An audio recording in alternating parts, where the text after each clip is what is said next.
such a beautiful state on such a beautiful day with such beautiful people.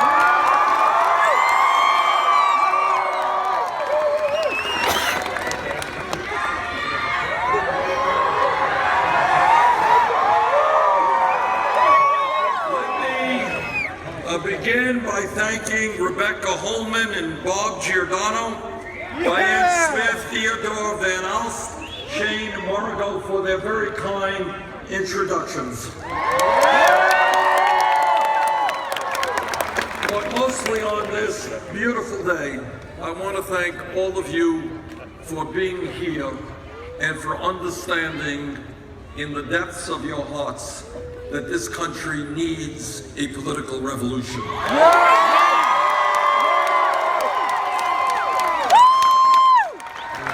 Understanding that the same old establishment politics and establishment economics is not going to address the many crises that we have, and it's not going to take us to where this great country needs to go. I want to say a few political things before I get into the substance of my remarks, and I want to again thank the people of West Virginia. And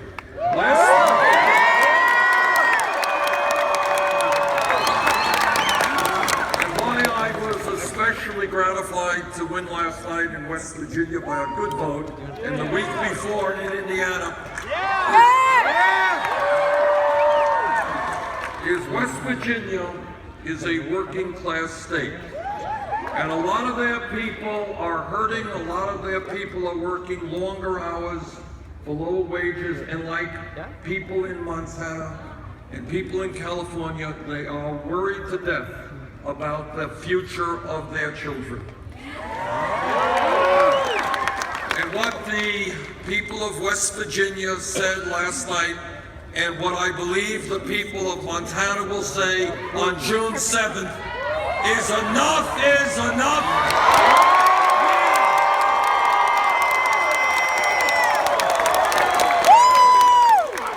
We need a government that represents all of us, not just the 1%.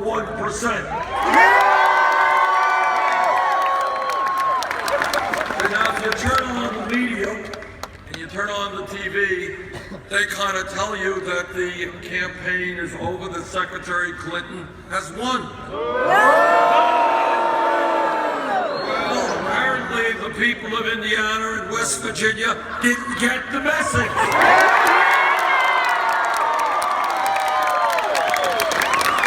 And I think that next week, 2 states that vote will not get the message, and on June 7th, when you vote, Montana will not get that message.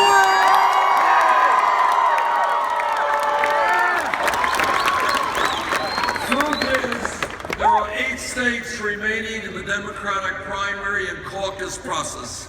And if we do very, very well, and it is a steep climb, I admit it, but you know what?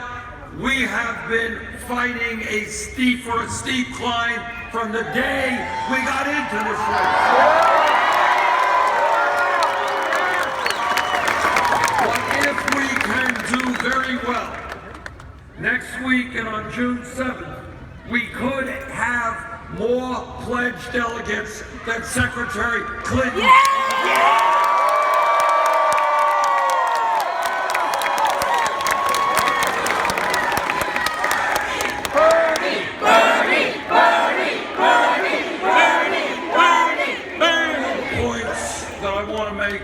To the Democratic delegates is that it is a little bit weird that Secretary Clinton received 400 support from 400 superdelegates before anybody else got into the race.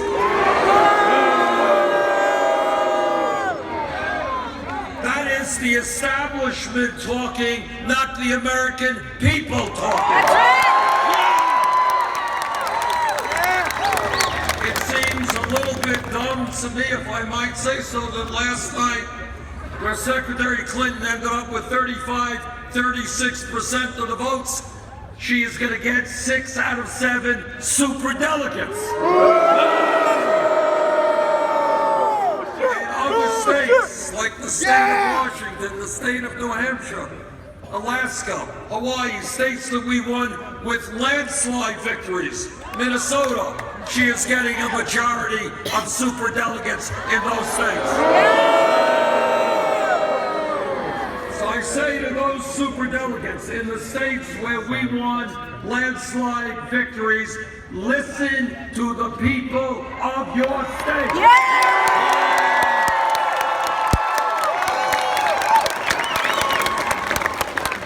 And I say to every delegate going to Philadelphia for the Democratic Convention, what is most important is that Donald Trump not become president of the United States.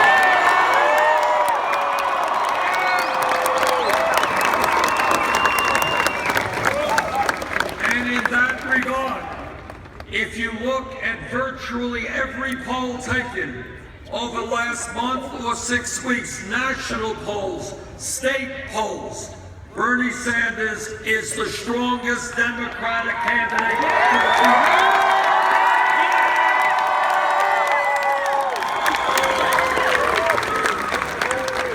Just today, a national poll came out, said Secretary Clinton 44%, Trump 38%, 6-point margin, pretty good.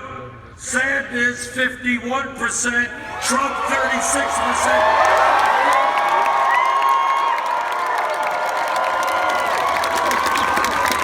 In this poll, we defeat Trump by 15, she defeats him by 6, and it's the same story, state poll after state poll. But it is not only polls. What it is the energy and the enthusiasm in our campaign. We will defeat Trump because all over this country, working class people and young people are coming out to vote, to participate in the political process in a way that we have not seen for a long time.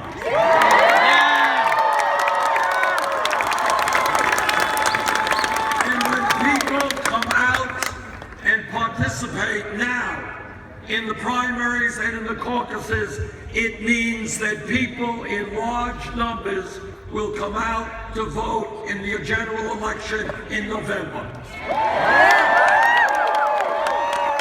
And here is the story of modern American politics.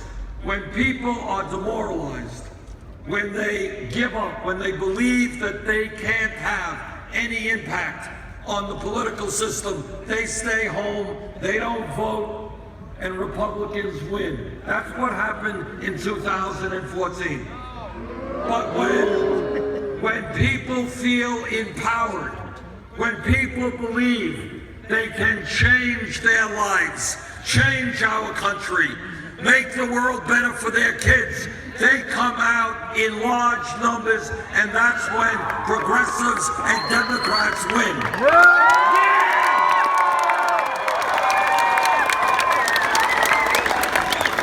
So I say to the Democratic establishment, an establishment that has opposed us in every single state, with very few exceptions. Look around you here. This is the future of America.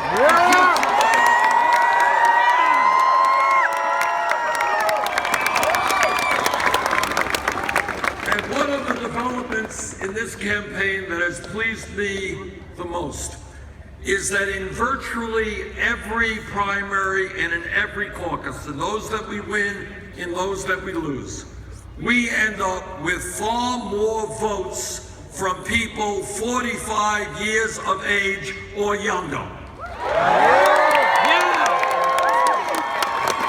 that means that the ideas that we are bringing forth, our vision for economic justice, for social justice, for racial justice, for environmental justice, the future of this country.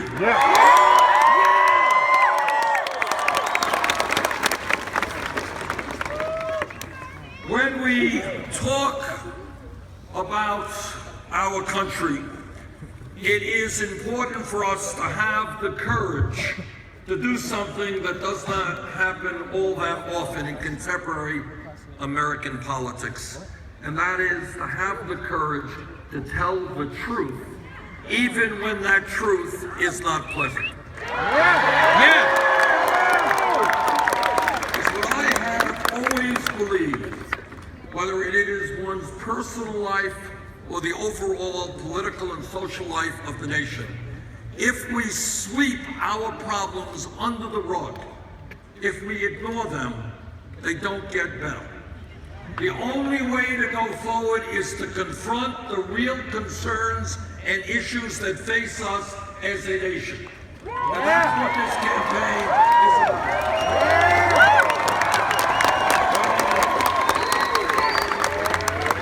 And truth number one that we don't talk about enough is that right now in this country, we have a corrupt campaign finance system that is undermining American democracy. This is an issue, cannot be ignored, cannot be swept under the rug. Here are the facts. The facts are that we have billionaires right now in this country who are prepared to spend hundreds of millions of dollars to elect candidates whose job in life it is to represent the wealthy and the powerful. That is not democracy. That has got to be called what it is, oligarchy. Men and women did not fight and die to defend this country in order to create an oligarchic form of society. And that is why not only are we going to overturn this disastrous Citizens United Supreme Court,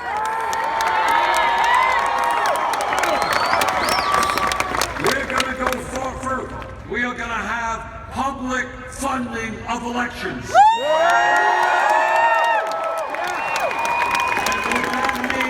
Is that anybody here today, anybody in America, you're progressive, you're conservative, you're moderate, if you want to run for office without having to beg millionaires for campaign contributions.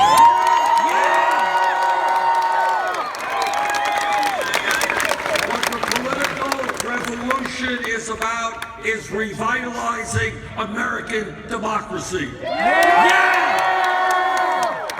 It is about creating a nation in which we have one of the highest levels of voter turnout, not one of the lowest. It is about empowering the American people so that they know that democracy is not a spectator sport. It is a process in which every person here, if he or she exercises their power, we are all very powerful people.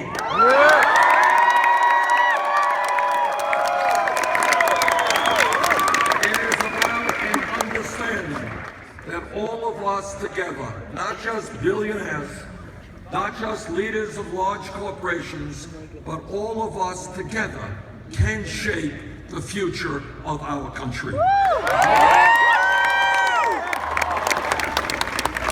This campaign is also about ending a rigged economy.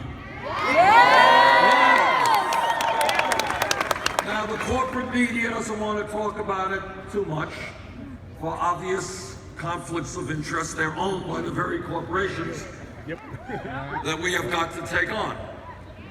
But here are the facts. And as Americans, we have got to determine whether the status quo is satisfactory, whether it is moral, whether it is sustainable. Today in America, we have more income and wealth inequality than almost any major country on earth. It is worse today in our country than it has been since 1928. Today in America, the top 0.1% now owns almost as much wealth as the bottom 90%. I'm not talking about the top 1%, I'm talking about the top 0.1%. Today in America, when we have veterans sleeping out on the street, when we have children who go hungry, the wealthiest 20 people in this country own more wealth than the bottom half of America, 150 million Americans. Today in America, you got one family, the Walton family of Walmart. You are familiar with the Walton family. That one family, now we're not talking about some third world country, we're talking about the United States of America. One family owns more wealth than the bottom 40% of the American people. And when I talk about a rigged economy, please hear this. The wealthiest family in America, the Walton family, pays their employees at Walmart wages that are so low that many of those workers are forced to go on Medicaid and food stamps. Now, how crazy is it that the middle class of this country has to subsidize the workers of the wealthiest family in this nation? So I say to the Walton family, get off of welfare, pay your workers a living wage.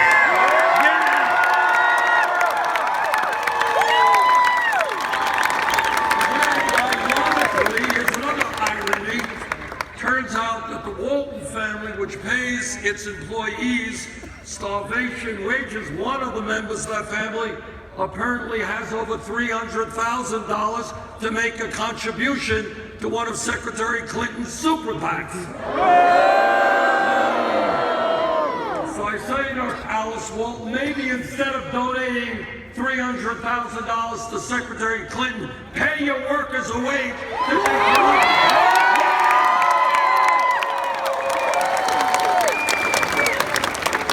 When we talk about the economy, let me just tell you some of what I have seen as I've gone around the country. I was in Flint, Michigan a few months ago. Children are being poisoned by drinking lead in the water. Went to Detroit, Michigan. Their public school system is on the verge of fiscal collapse. I was in McDowell County, West Virginia, very southern part of that state. Held a town meeting there. It turns out that in that county, men die 18 years earlier than in a wealthy county in Virginia, 6 hours away. And it turns out that in many parts of this country, because of despair, because people can't find jobs that pay them a living wage, people are turning to drugs, they're turning to alcohol. Suicide rates are off the chart because people are giving up. And all the while, the rich get richer and almost everybody else gets poorer. That is not the country that we accept. We are going to create an economy that works for all of us, not just the 1%.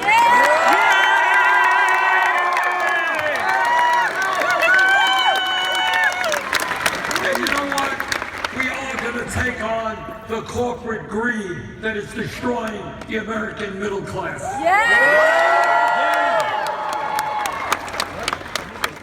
in Indiana a couple of weeks ago. You have a company there, United Technologies. A few years ago, they had enough money to pay a CEO that they got rid of $171 million in a severance package. No. But they find it necessary, and they want to shut down 2 plants, throw 2,100 workers out on the street, move to Mexico, and pay people there $3 an hour. I was in Atlantic City the other day. You got billionaires buying casinos, cutting the health care, cutting the wages of their workers. And this is what is going on all over the country. This is the secret that we don't talk about. There is a war that is going on the part of corporate America and the billionaire class. There's an organization called the Business Roundtable. It consists of the CEOs of Wall Street and other major corporations. They come to the United States Congress. These guys with huge compensation packages, corporations making billions in profit, and they come to the Congress and they say, Congress, we want you to cut Social Security, Medicare, Medicaid, and give more tax breaks to billionaires and the wealthy. Our message to the billionaire class in corporate America is, those days are over. They cannot happen. We are going to create an economy which works for working families. We're going to create an economy which reduces poverty. We're going to protect the elderly, the veterans, the children, the sick, and the poor.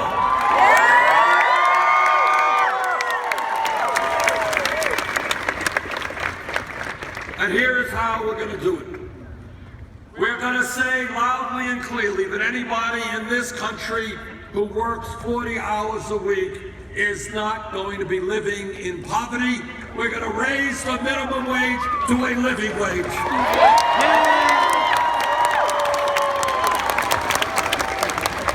Secretary Clinton thinks we should raise the minimum wage to $12 an hour. Wrong. We're going to raise it to $15.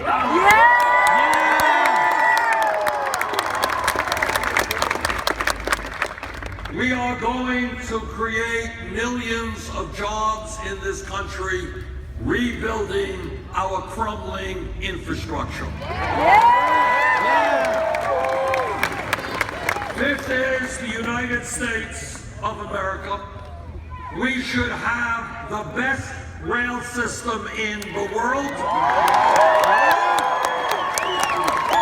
We should not have roads and bridges in Montana and in Vermont which are collapsing and in need of repair.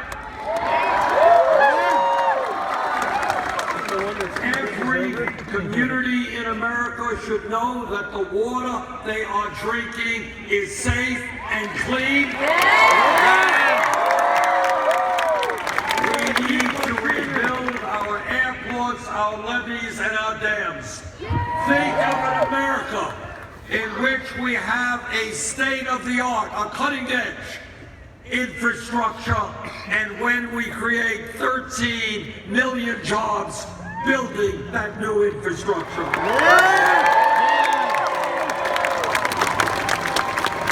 This campaign is listening to senior citizens and disabled veterans. A great nation, despite what many corporate leaders think, a great nation is not a nation in which we have all kinds of millionaires and billionaires and all kinds of nuclear weapons. A great nation is a nation that respects and loves its weakest and most vulnerable people.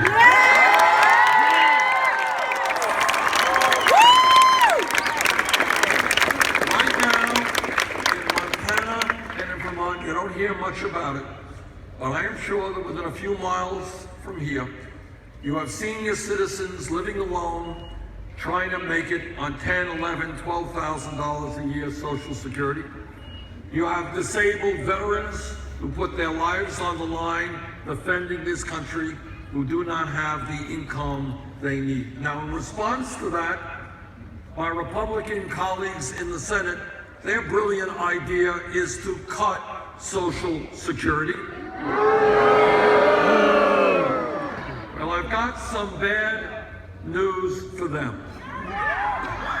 We are not going to cut Social Security. We're going to expand Social Security.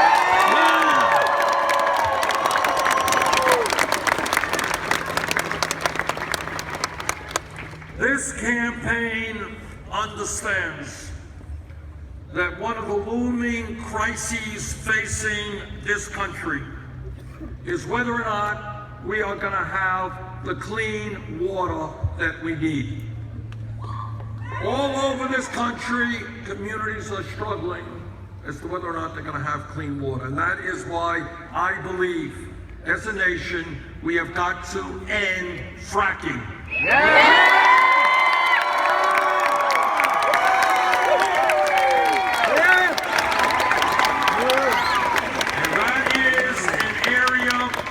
Where Secretary Clinton and I had some very strong disagreements. When she was Secretary of State, she actually pushed the fracking technology on other countries.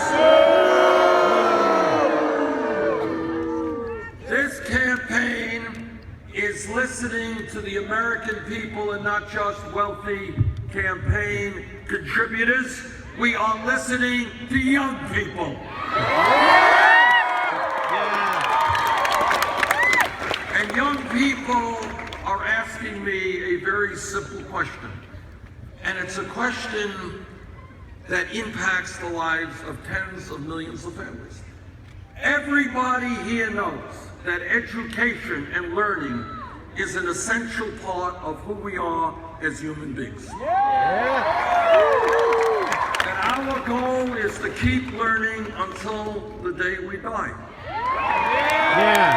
And everybody here knows that we today are living in a highly competitive global economy, that our people today need more education because the economy has changed, technology has changed, and people simply need more education. 50 years ago, if you had a high school degree, you were doing okay. You could make it into the middle class, you could get a pretty good job. But those days have changed, and in many respects, a college degree today is the equivalent of what a high school degree was 50 years ago. So what thinking outside of the box is about, what thinking outside of the status quo is about, is understanding that in today's economy, when we talk about public education, we have got to be talking about making public colleges and universities tuition free.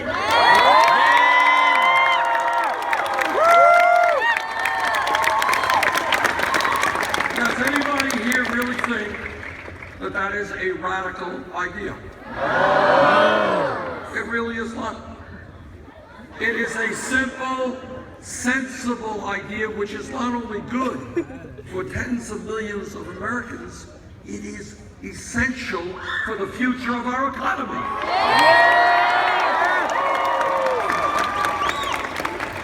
Here's what that idea means. I want you to think about it for a second. I grew up in a family, didn't have a lot of money. My parents never went to college. And that's certainly the case in Montana and Vermont and all over this country. You got millions of kids whose families are struggling, whose parents never went to college. And many of these kids don't know anybody who ever went to college. And they think right now, today in the 4th grade in Missoula, the 6th grade, there's no way in the world they're ever going to get to college. Their family can't afford it. What I want and what is revolutionary, I want every child in this country today, regardless of his or her income, to understand that if they take school seriously, if they study hard, yes, they will get a college education regardless of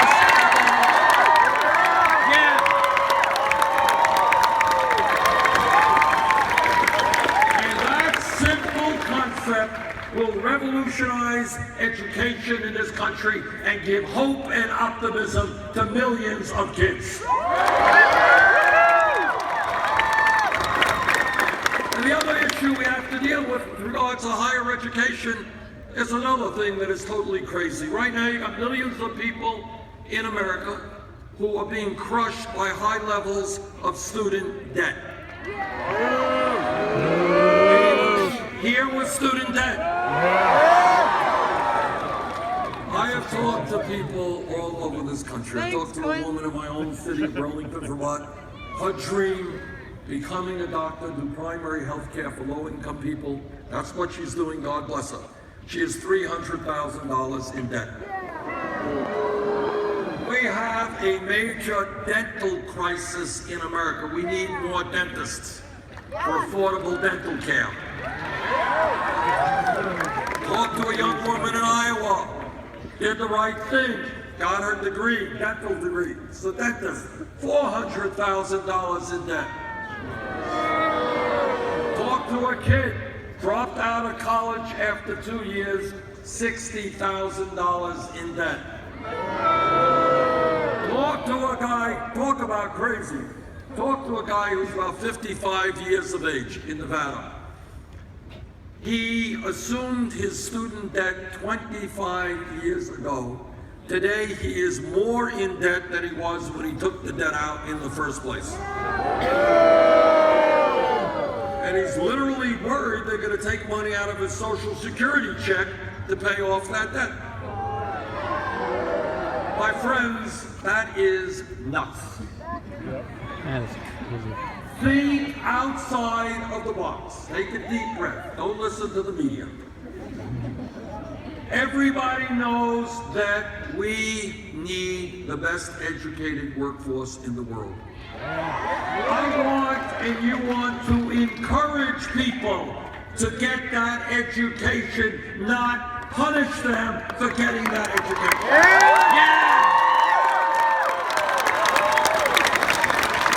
I want us to be the best educated country on earth.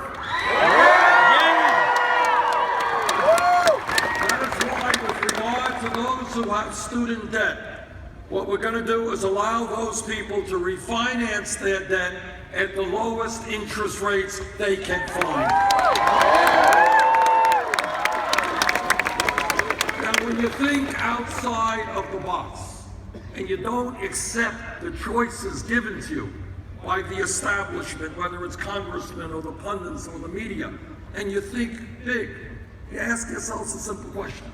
Okay, if we're going to make public colleges and universities tuition-free, if we're going to reduce student debt, we understand it's an expensive proposition. About $70 billion a year is a lot of money. How are we going to pay for it? Well, I'll tell you exactly how we're going to pay for it. Remember 8 years ago, Wall Street's greed and recklessness and illegal behavior drove this economy into the worst economic downturn since the Great Depression.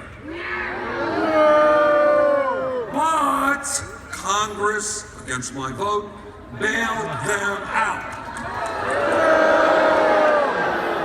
Because, you know, when the most powerful people in the world come before you, you do what they ask you to do. You bail them out.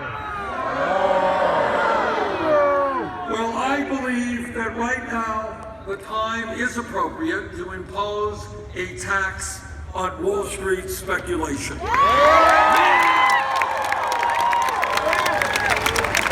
that tax will bring in more than enough money to make public colleges and universities tuition-free, and it will also allow us to substantially lower student debt.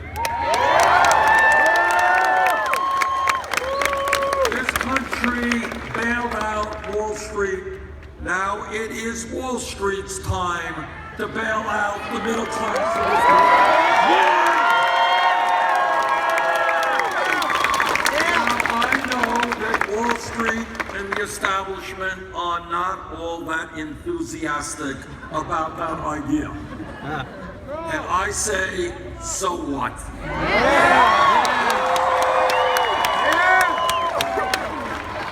While we are on the subject of Wall Street, let me say a little bit about one event that has happened recently, which kind of brings together almost everything that I have been saying in this campaign. In this campaign, we have been talking about a corrupt campaign finance system, about a rigged economy, and also about a broken criminal justice system. And here is the story. About a month ago, Goldman Sachs, which is one of the large financial institutions, some of you have heard of Goldman Sachs. All right, here is the story. A month ago, Goldman Sachs reaches a settlement with the United States government and agrees to provide a settlement of $5 billion. $5 billion.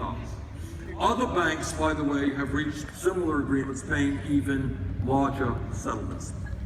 Why did Goldman Sachs reach this agreement? Because they were selling worthless packages of subprime mortgage loans, which helped precipitate the financial crisis.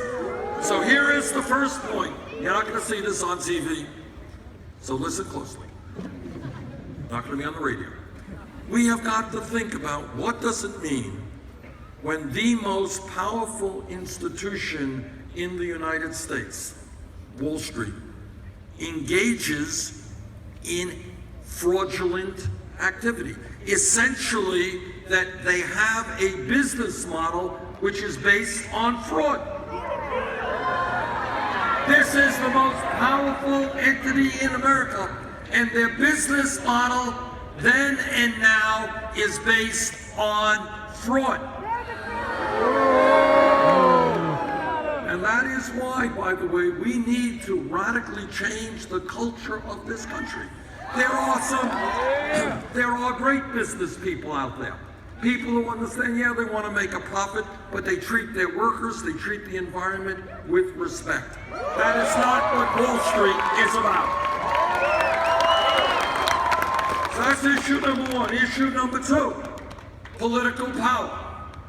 Over the last 25, 30 years, Goldman Sachs alone, not to mention other Wall Street institutions, has provided the government through a revolving door process where you go from Wall Street to the government, back to Wall Street. They have provided the U.S. government under a Democratic and Republican administration with 2 secretaries of the Treasury. That's political power. Number 3, Goldman Sachs and other Wall Street institutions make massive amounts of campaign contributions. And in fact, there is an unnamed candidate for President of the United States, I will not mention her name, who went to Wall Street and received $225,000 for a number of speaking engagements. That is how the system works. But what gets the American people most angry is that right now, some kid in America gets picked up for smoking marijuana. That kid will have a criminal record for the rest of his life. All right, we're going to deal with that one in a second. But think about it. If you are an executive on Wall Street and you engaged in illegal activity that really hurt millions of people who lost their jobs, their homes, their life savings, you know what happens to you? You get an increase in your compensation package. That is why we are going to bring justice back to a broken criminal justice system.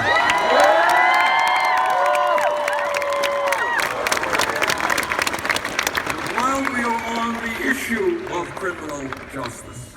One of the areas that as a nation we have got to address is the shame, the embarrassment that we have as a nation more people in jail than any other country on earth. You know that? Think about it.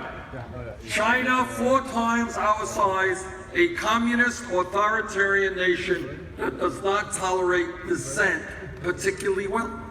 And yet we have more people in jail than China does. We have 2.2 million people in jail. We're spending $80 billion a year locking up fellow Americans. Here's a promise. At the end of my first term, we will not have more people in jail than any other country.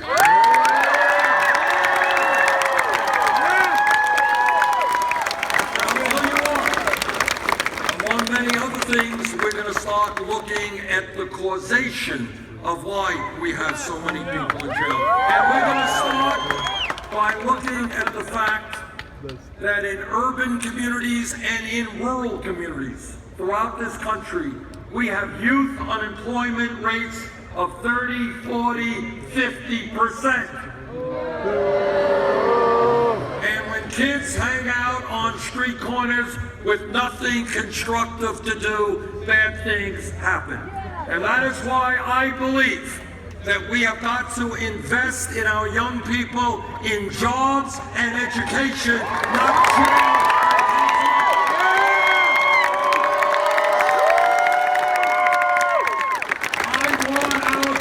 To be working in good paying jobs or in school, not rotting in jail cells.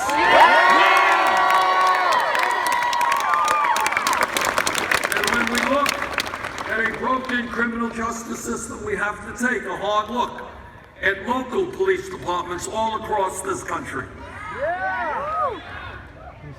We must demilitarize local police. Yeah!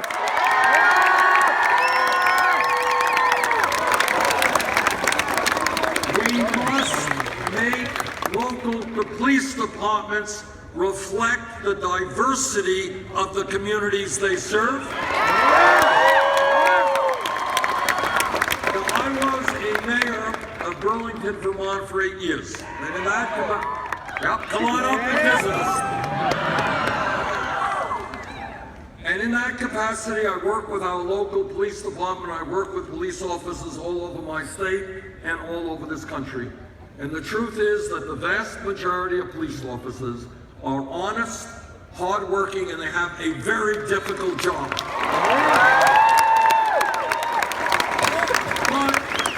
But like any other public official, when a police officer breaks the law, that officer must be held accountable. And it is important that we work to change the culture of various types of police practices. For example, the use of lethal force, of killing someone, should be the last response, not the first response.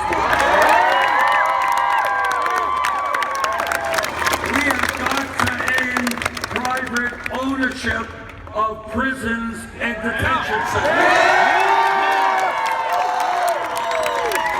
And I know this is a big issue you're dealing with here in Montana, but we have got to rethink the so-called war on drugs.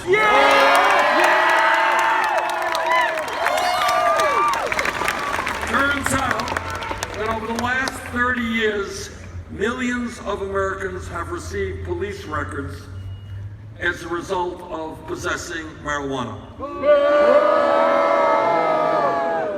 Turns out that this is also a racial issue because blacks are 4 times more likely than whites to get arrested for marijuana. Right now, under the Federal Controlled Substance Act, if you can believe this is pretty dumb, marijuana is listed as a Schedule I drug right alongside of heroin. So what do we have to do? I think first of all, and I've got legislation to do this, we take marijuana out of the Federal Controlled Substance Act.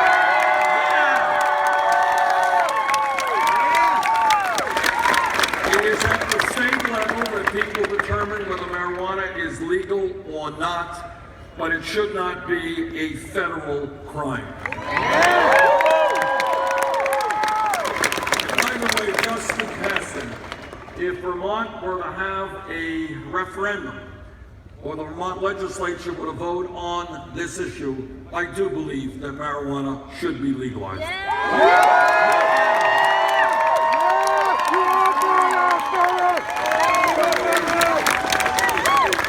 But when we talk about drugs, we got to get well beyond recreational marijuana. Because we are looking today at a very, very severe crisis in this country regarding opiate addiction and heroin addiction. Yep. It's impacting my state, and it's impacting this country every day.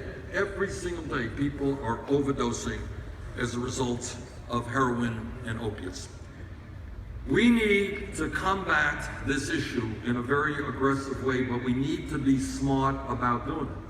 And that means we need to understand that substance abuse and addiction are health issues, not criminal issues.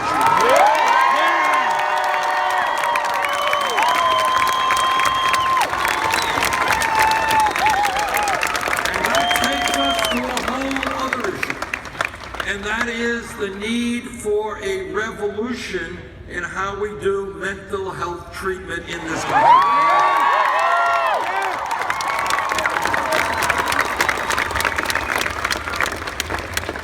Here is the truth. It's not just that many, many of our people, we don't know how many, but I am told, I was in Baltimore last month, and I am told that as many as 10% of the people in that beautiful city are addicted to heroin. Can you imagine that? And all over this country, people are dealing with addiction, which obviously relates right to crime. You need to go out and rob and steal in order to feed your habit. What we need is a mental health system that provides treatment to people when they need it, not 6 months from now.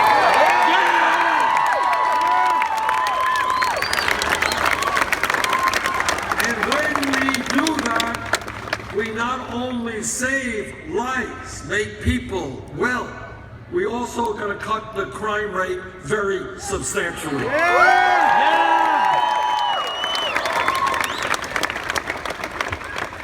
This campaign is listening to women.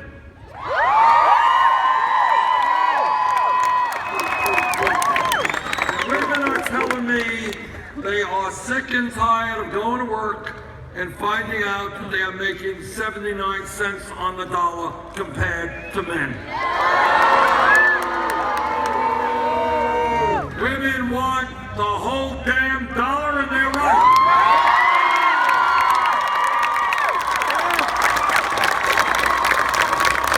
And I know that every man here will stand with the women in the fight for pay and pay.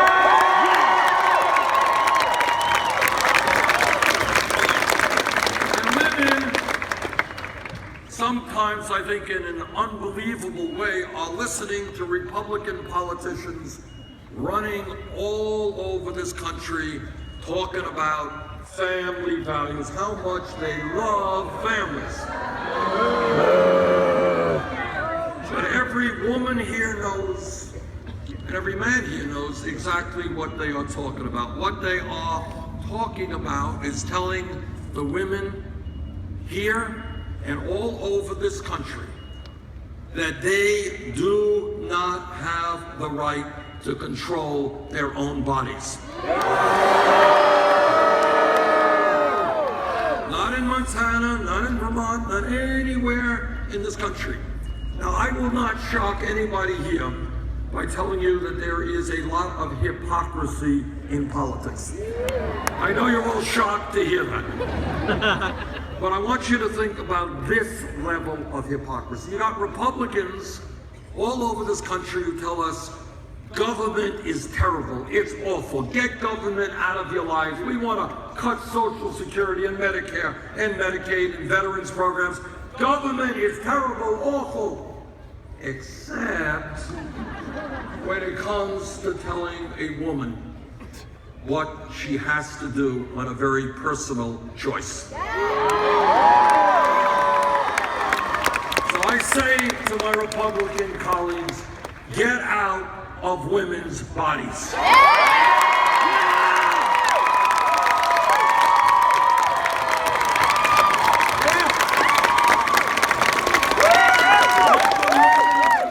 Make their own decisions, not the federal.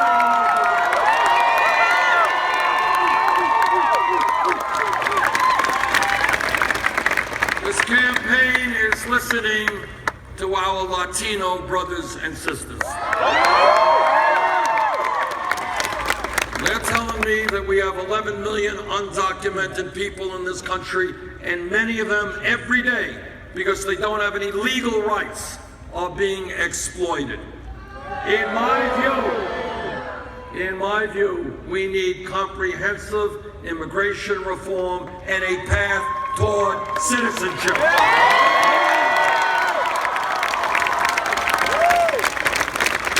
This campaign is listening to our brothers and sisters in the African American community.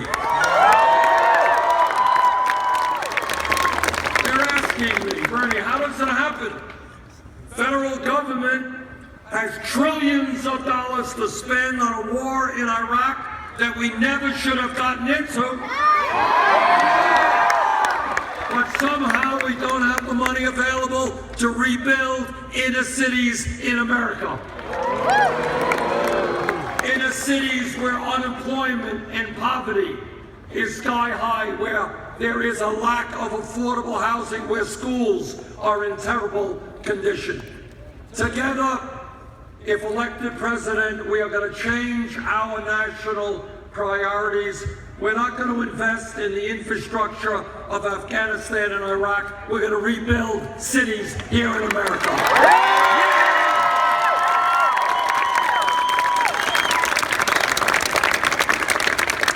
This campaign is listening to a people whose pain and problems get very, very little attention, and that is our brothers and sisters in the Native American community.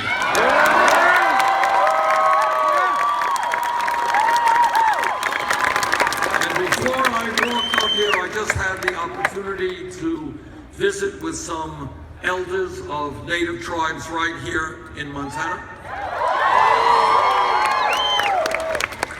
And when you think about Native Americans, we all understand that from before this country became a country, when the first settlers came here, the Native American people were lied to, they were cheated, and treaties they negotiated were broken. And yet when we think about the contribution that the Native American people have made to our culture and our nation, the debt we owe them is literally unpayable.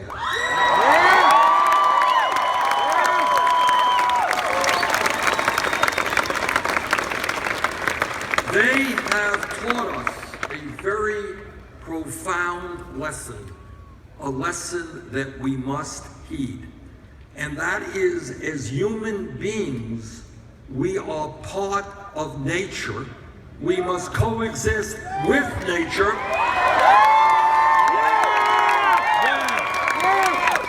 And that if we destroy nature, we are destroying the human species.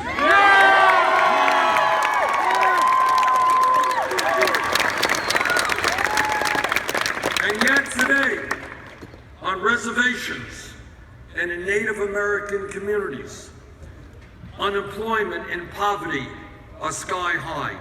The suicide rate of young people is horrific. People are addicted to alcohol and to drugs. If elected president, we will fundamentally change our relationship to the Native American community.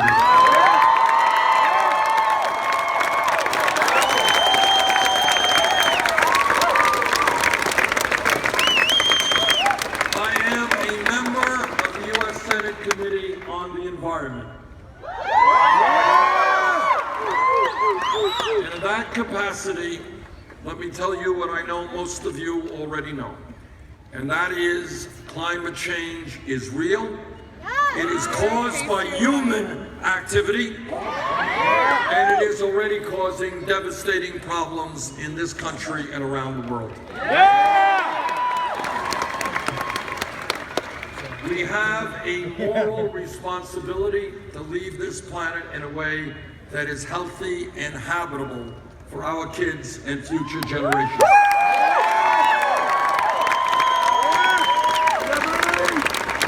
Whether the fossil fuel industry likes it or not, we are going to move away from fossil fuel to energy efficiency and sustainability.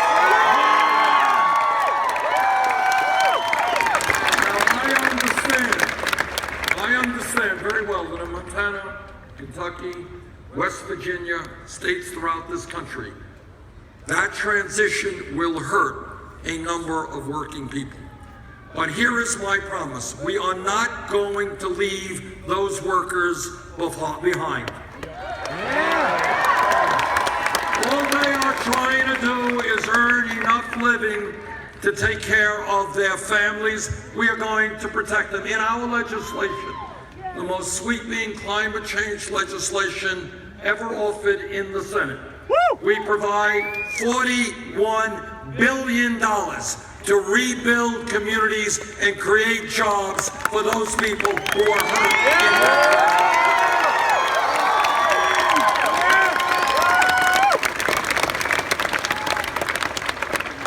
This campaign asks questions that other politicians do not. And that is, how does it happen that our great nation, we are the only major country on earth that does not guarantee health care to all people as a right?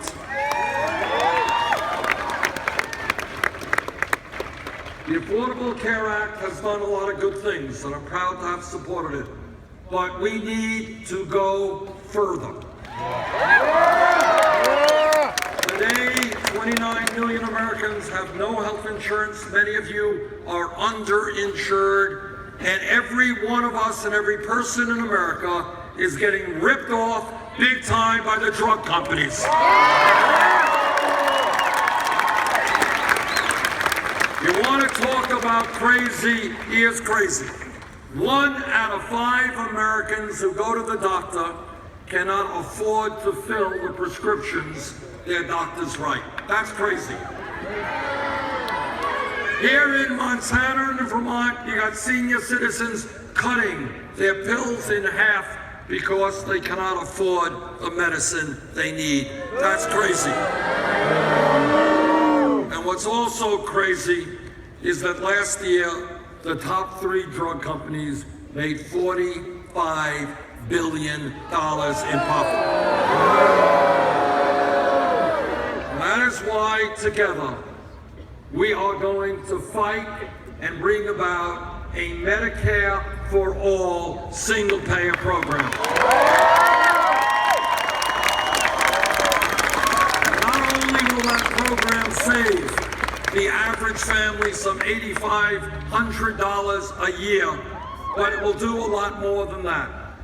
It will say that you can go to the doctor when you're sick and not worry about a deductible or a copayment. It will say that you don't have to stay on a job you don't like simply because you have good health insurance. That you can get up and unleash the entrepreneurial spirit of America. People can go out and start new businesses and not worry about whether they'll have health insurance or not.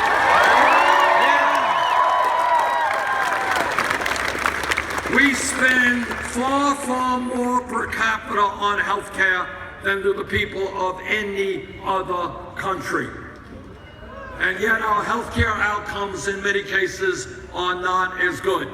Now there are some people who say we don't have the courage or the capability of taking on the drug companies or taking on the insurance companies. I disagree. We will the rest of the industrialized world and provide health care to all people as a right.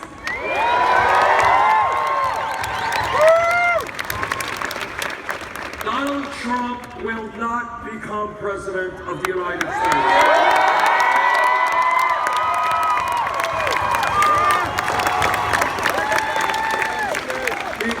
Become president not just because I am defeating him in every poll by large numbers.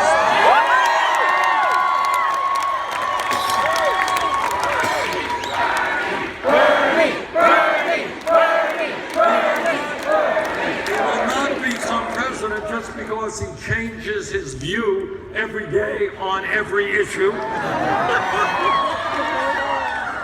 He will not become president because the American people are not going to elect a candidate who insults Mexicans and Latinos, who insults Muslims, who every day insults women, who insults veterans, who insults the African American community. Some of you may not remember, but before Trump became a candidate for president, he was one of the leaders of the so-called birther movement. You all remember that? What the birther movement was a very ugly effort to try to delegitimize the presidency of the first African-American president in our history. An extremely ugly act. The American people will not elect Donald Trump as president because they understand that our diversity, our coming from all places, is what makes us stronger, not weaker.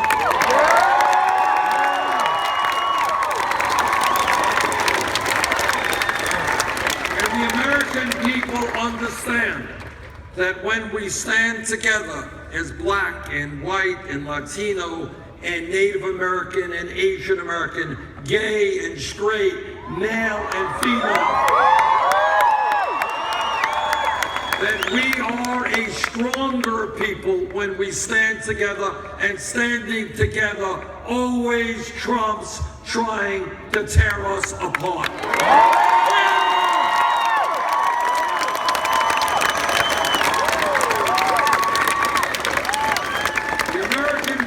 Also understand that we do not succeed as a nation if we believe that each and every one of us has to survive just doing it by ourselves. We understand that we are stronger when my family is in trouble. You are there to support us. When your family is in trouble, my family is there to support you. That as a nation, we are not going to allow children in America to go hungry. That we are not going to allow veterans to sleep out on the streets. That supporting each other always trumps selfishness.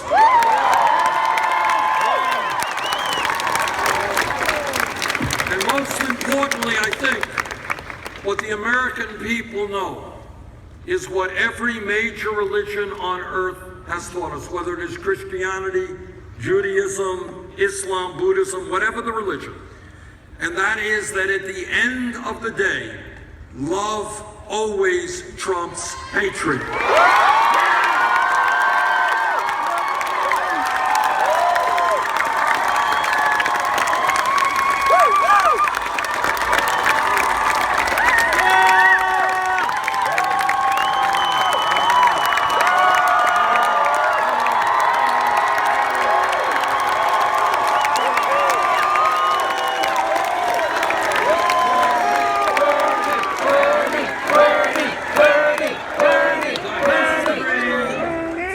The history of our country, you understand that the history of our country and the way that real change has always come about is not from the top on down, but always from the bottom on up. 100 years ago or more, workers in this country said, you know what, we're not going to work 7 days a week, 14 hours a day. We're not going to have kids working in the factories, losing their fingers and their hands. We're going to establish trade unions and negotiate contracts. And millions of workers came together in the trade union movement to help create the American middle class. Nobody gave it to them. They fought for that. 150 years ago, in the midst of the abomination of slavery, African Americans and their allies came together and said that America will not be in the future a nation of racism and bigotry and segregation. And we will never know how many of those heroes and heroines were killed in the struggle, how many went to jail, how many were beaten, how many lost their jobs for saying that we will end racism and bigotry in America. People forget this. People forget this. 100 years ago today, women in America did not have the right to vote, could not get the education or the jobs they wanted 100 years ago in America. But women and their male allies stood up and they fought back. And women went on hunger strikes. They went to jail.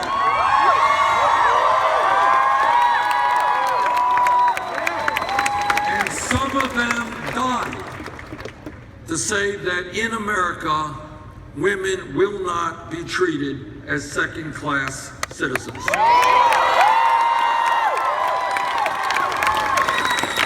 And think about that struggle. The system, the establishment, had defined women's role. Women were supposed to stay home and have babies. That's what it was supposed to be about. But women stood up and say, sorry, you will not define me. I will define myself.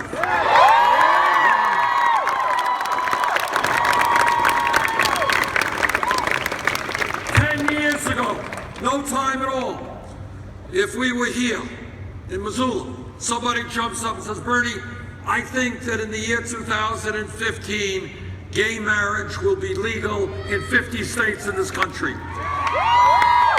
You know what the person next to her would have said? Would have said, you are crazy. There's too much bigotry. There's too much hatred in America. It can't happen. But the gay community and their straight allies stood up, fought back, and said that in America,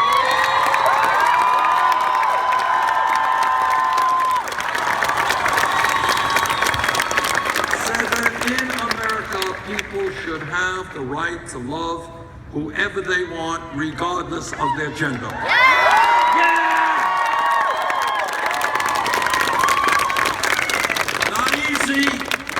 Not easy, but that's how change comes about. Let me give you a more contemporary example. If we were here 5 years ago, no time at all, somebody jumps up and says, you know, Bernie, there's $7.25 an hour minimum wage. It is a starvation wage. We're going to have to raise that minimum wage to $15 an hour. The person next to that guy would have said, $15 an hour? You want to more than double the minimum wage? You are nuts. It can't happen. You're thinking too big. You're crazy. But then what happened is workers in the fast food industry, in McDonald's, in Burger King, in Wendy's, they went out on strike. They stood up and they told the American people, we can't make it on $7.25. We need $15 an hour. And then a few years ago, in Seattle, in Los Angeles, San Francisco, they passed legislation, $15 an hour. In California, New York State, $15 an hour. And we're going to have $15 an hour in every state in this country.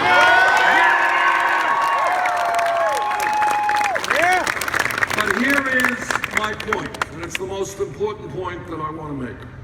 Change only takes place when millions of people look around them and they look at the status quo, they look at what goes on in the country, and they conclude that the status quo is not good enough.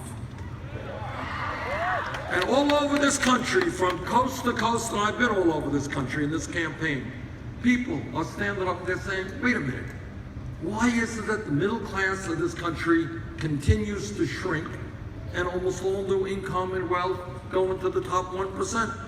Not good enough. People are asking why we are having a proliferation of millionaires and billionaires, and we have the highest rate of childhood poverty of almost any major country on earth. Not good enough. People are asking why in this great country our infrastructure is collapsing. Not good enough. People are asking why women are making 79 cents on the dollar. Not good enough. People are asking why we have more people in jail than any other country on earth. Not good enough. People are asking why in America we are the only major country not to guarantee paid family and medical leave. Not good enough. And people are asking, how does it happen that we remain the only major country on earth not to guarantee health care to all people as a right? Not good enough. And that's what people are asking. And once people start asking those questions, and once people start thinking about those issues, and once people start standing up and fighting back, then we change America, and that is what this campaign is about.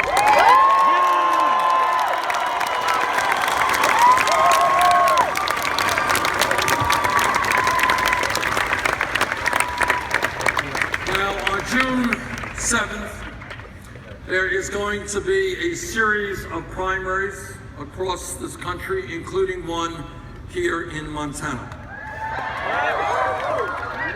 And what we have found in our campaign so far is that we do well when the voter turnout is high. I would hope very much that here in Montana, on June 7th for the Democratic primary, you have the highest voter turnout of any Democratic primary in Montana history.